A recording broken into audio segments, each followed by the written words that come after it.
Oh boy, I don't know what we're doing today. This came out of left field, like most random ideas. And full disclosure, I'm writing this part of the script right after pulling cards out of cameras. I ain't even looked at the footage or photos yet. And I just poured a glass of peanut butter stout. Thank you, patrons. And I got music blaring in my headphones, and I'm just trying to hope I've got something interesting for you today, which in my current reality is an ever-present question. And this is undoubtedly strange already, because I'm describing where I was 4 weeks ago. But when I was writing this, it was now. I mean, back then. This isn't how this is supposed to work. But sometimes we just gotta roll with it.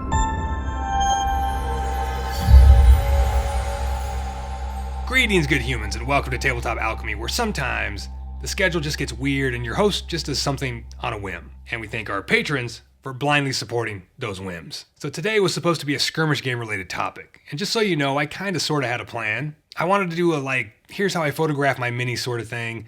I thought I might take pics of a warband, but then a couple of things happened. One, I realized I don't really have a cohesive warband yet. That's coming soon. And two, I had to shoot a particular shot for the Miss Vinyl trailer. And I thought, maybe some of you dear viewers might like to see how I go about shooting something like that. Which really isn't a big deal. It's basically recreating the shot from the Tabletop Alchemy intro. But I got this new stuff to play with, Aerosol Atmosphere. So everything just sort of turned into whatever the hell this is going to be edited into. So we're going to talk some camera stuff today, some lighting, some smoke and mirrors, and there is a point to all of this. A moral, so to speak. But that comes at the end. Don't get greedy. Enjoy the ride.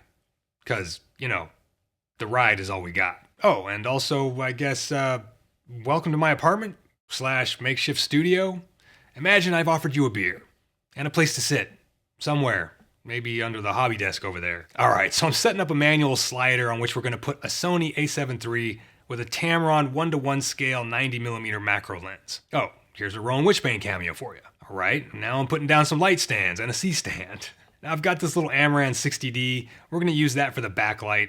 I'll put some links to all this stuff in the description in case you want to check them out. So then I've got a Nanlite something or other for our fill or key light, and we're going to throw a softbox on it to, soften the light. I'm going to build a set on my trusty 3x3 skirmish table, and I'll put down my standard foresty print gaming mat. I have yet to build any kind of physical terrain board. I typically use gaming mats just, because they're easy at this point. I'll drag out every bit of jungle / tropical scatter terrain I've got, and I arrange it after hooking the camera up to the LCD monitor on the painting desk. Being able to pipe the camera image out to a monitor makes dressing a shot to the camera frame way easier. And here's my super advanced, patent pending technical dice rolling rig, which will, help get our die right where we want it through careful measurement of angles and physics calculations and other, secret proprietary sauce. And then we've got, the main ingredient for this whole shebang, the can of smoke. Now all I need is an extra pair of hands, which, I could probably order on Amazon. When I did the channel trailer shot, I was using a small fog machine and I was doing a push with the camera. So I was able to gun the smoke, push the camera, roll the dice all at the same time. And yes, I did 90 takes of that shot, and no, that's not an exaggeration. Hey, sometimes you just go until the magic happens. But this time, I wanted to do a lateral dolly move on the slider, and I needed 2 hands just to operate the camera. The die roll and the spray can operating required another pair of hands, and sometimes magic happens in the form of a friend. My buddy Shadow came over just to help me out for 20 minutes. And for beer. Fair's fair. And of course, sometimes completely after the fact, you realize you did everything wrong. But we're in the business of salvaging. At least, that's the business I feel I'm in most of the time. I salvage what I can and try to remember not to do it wrong the next time. This will make sense in a moment. So I realize the subject of photography is its own entire iceberg of a thing, and we're in the weeds here without any sort of plan or map or, forethought. I'll just point out a couple things I did right and a couple I did wrong, and maybe there's something in here that you can use, or maybe it'll inspire you to check out more in-depth photography stuff. I don't know. One thing I want to touch on is the gear factor. Obviously, here I'm using video production lights that I have on hand, and I'm using a mirrorless camera with a specialty lens. But the lighting concept should apply independent of gear. There might be some technical limitations here and there, but you could do the same kind of lighting setup with household bulbs. And you can shoot with any kind of camera, cell phone, etc. There's basically only one specific effect that you may not be able to get with a cell phone, but I'll point that out when we get to it. So we start with the backlight. Ridley Scott once said that when in doubt, stick a bright light in the background and shine it into camera. The one quality you want for your backlight is hard light.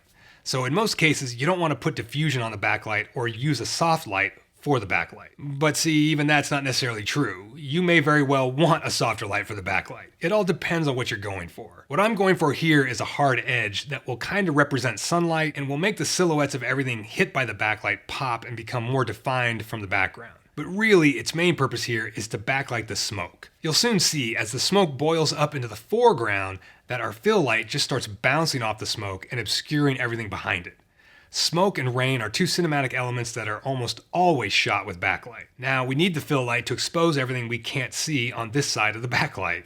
If you were shooting outdoors or using the sun as your actual light source, it's so powerful that its light will bounce all over the place and do a lot of the filling for you. But our little light here isn't going to do that. So we bring in this big old softbox because I want to fill in the shadows and expose everything properly. Now, it's all about balancing the exposures of the fill and the backlight. And like everything else, you can just adjust this to your liking. One of the most important things, of course, is arranging what you're actually shooting.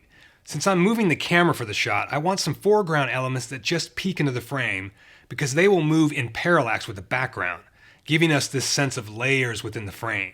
If we didn't have these foreground bits, the camera move would be much less noticeable and kind of irrelevant. This is where using a cell phone might not give you the prettiest look, and that's because of how the size of a camera sensor affects the depth of field. The smaller the sensor, the larger the depth of field, meaning more stuff is in focus. I can kind of demonstrate this along with how your f-stop also affects the depth of field.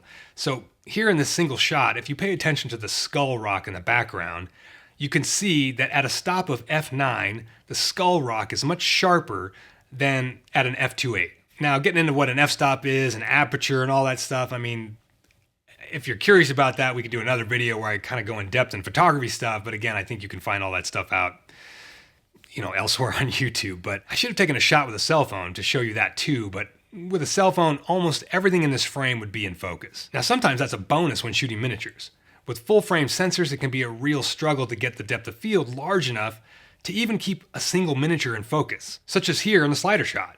You can see the depth of field is really shallow, and I'm shooting at an f9, which is typically what I try to shoot miniatures at, just to keep a single miniature's detail in focus. But at the same time, the foreground elements are nicely soft, and that's exactly what I'm looking for this type of shot. Now let's talk about the canned smoke and the major mistake I made. As I mentioned, I'd had this idea about doing a little video on photographing a warband with Atmosphere, and I kept thinking of this one shot I wanted to try to get. And we're going to look at some still photos in a bit where I try to do just that. I wanted to get the smoke kind of boiling up around the miniature in a still shot. So that idea was in my head, and I didn't adjust my thoughts when doing this moving shot for the adventure trailer. So I asked Shadow to roll the dice and gun the smoke at the same time, which was the wrong thing to do. So every take we did has a lot of movement going on with the smoke, but what I really wanted with this moving shot was the smoke drifting in curls and waves across the space, which means I should have asked Shadow to gun the smoke, wait for a few seconds, and then do the camera move in the die roll. But I didn't do that. Instead,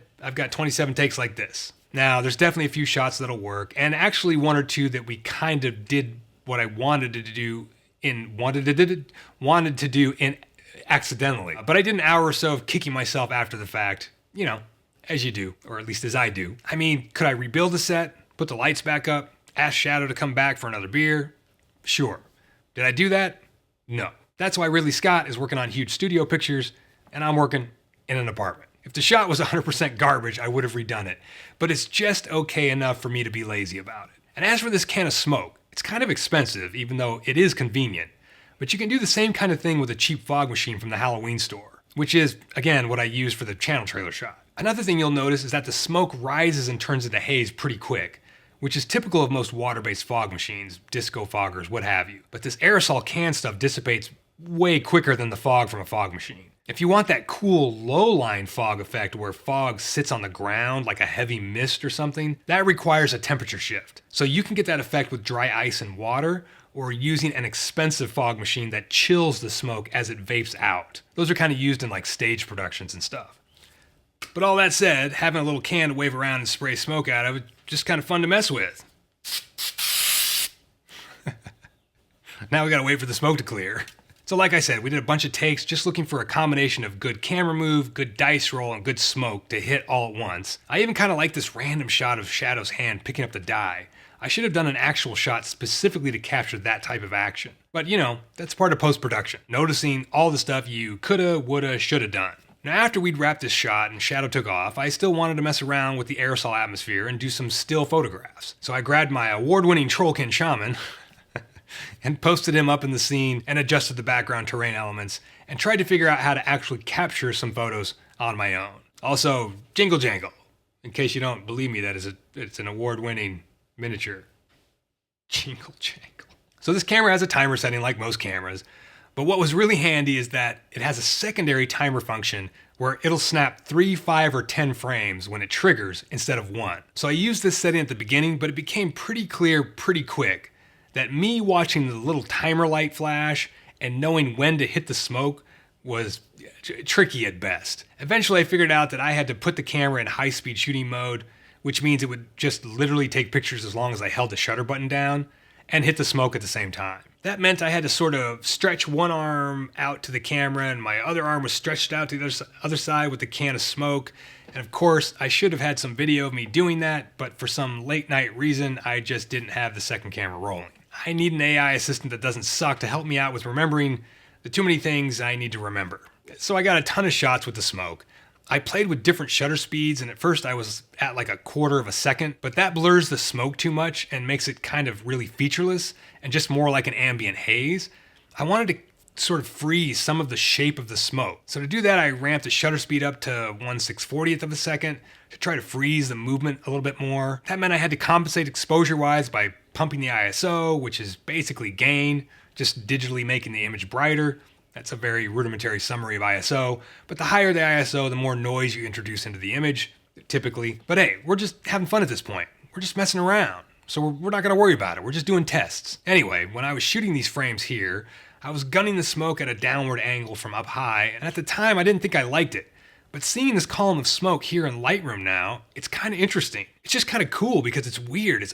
It almost looks like a ray of light or something, or some kind of special effect. I mean, magical effect, because I guess it is a special effect. Another thing I want to do in the future is play around with putting a monitor in the background. So where all this dark background is, could be like whatever image we want to put on a screen. I could put a stormy sky on the screen, or a jungle background or something. It's definitely something I want to try out. And as you can see, I took a lot of shots. It was just fun to keep gunning the smoke and seeing what happened. But at some point, I kind of wanted the smoke to come up from behind the miniature instead of dropping down from the sky. So I repositioned the miniature on a chunk of terrain to get him up off the table surface. And here's another issue with shooting stuff yourself. You can't see when you and your can of smoke is right in the frame. You have to shoot a pic, then go take a look, and go, damn it, and then take another guess as to where to put your hand and try again. And finally, I started to get what I was initially going for, which is the smoke boiling up behind, but not filling the space in front of the figure. You can see how my starting the camera before hitting the smoke button allowed me to capture this bit. And that's what I couldn't quite manage with the timer thing. And then just on a whim, I put a piece of green gel on the backlight to see what that would do to the highlight color and the smoke itself. The green smoke is pretty trippy.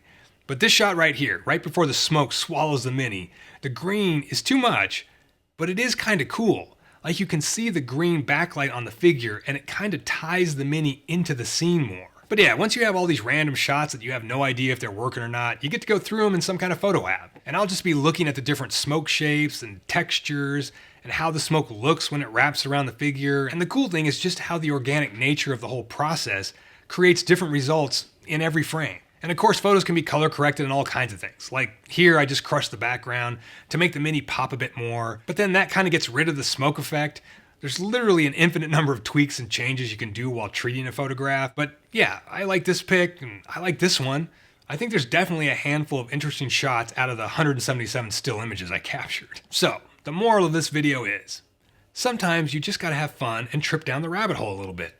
Explore tangents, have fun with tests. Not everything has to align with a specific goal, and more times than not, a goal might be born from the exploration itself. No matter what, any and all exploration results in experience points of some kind. And sometimes it's just fun to do things for fun. So, go do something on a whim, see where it takes you, and report back with your findings. See ya.